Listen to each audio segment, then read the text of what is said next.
Greetings, and thank you for taking a few moments to hear my report from the land of the midnight sun. My wife Heather and I continue to consider it a blessing to be in this part of the country for the past 34 years.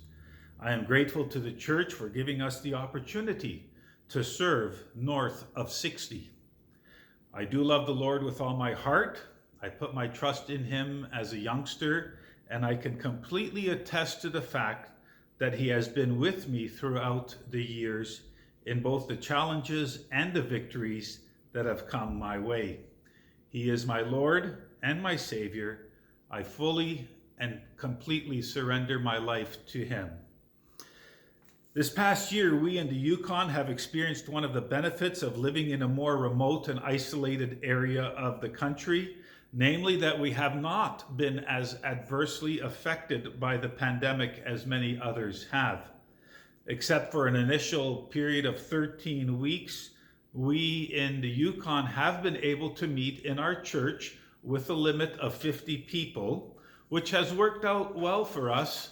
Prior to the pandemic, we had about 60 on an average Sunday, but with the pandemic, we've had 40 in person and about 20 people online. So it has worked out pretty consistent for us. What we do miss, of course, is the fellowship and the times that we would spend together around meals and so forth. But overall, we are very grateful to the Lord for the opportunities and the blessings that we do have. Financially, the church has been doing very well. We have a people who are very diligent and faithful in their giving, and our contributions have actually increased over the year. In turn, our church has been able to invest in missions and in meeting the needs of others, both locally and around the world. Today, we give out of our abundance. But that pattern started many years ago when we decided to give sacrificially when we were in dire straits ourselves. In terms of ministry, I am delighted to report that the Filipino ministry that we have embraced a few years ago has since become a parent-affiliated congregation of their own with their own pastor and leadership team. While we continue to be one church, because we have two distinct ministries, we have decided to report our statistics in the district journal as two congregations. This way we can celebrate and rejoice twice as much. We do work closely together, particularly when it comes to community events that we are holding throughout the summer on our property.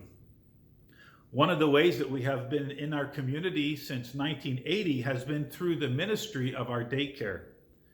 Over the years, this has literally touched the lives of about 2,000 children, and we continue to do so.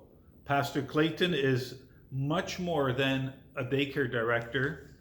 As an ordained minister, he is my right hand in every aspect of ministry in Whitehorse. I am truly grateful for him, as well as his wife Heather, who is also ordained and serves as our children's pastor. I'm also grateful to Pastor Kurt, who is a district licensed minister and the pastor to our young adults. He has a very sharp mind and a deep desire to see this young generation of young adults serving the Lord.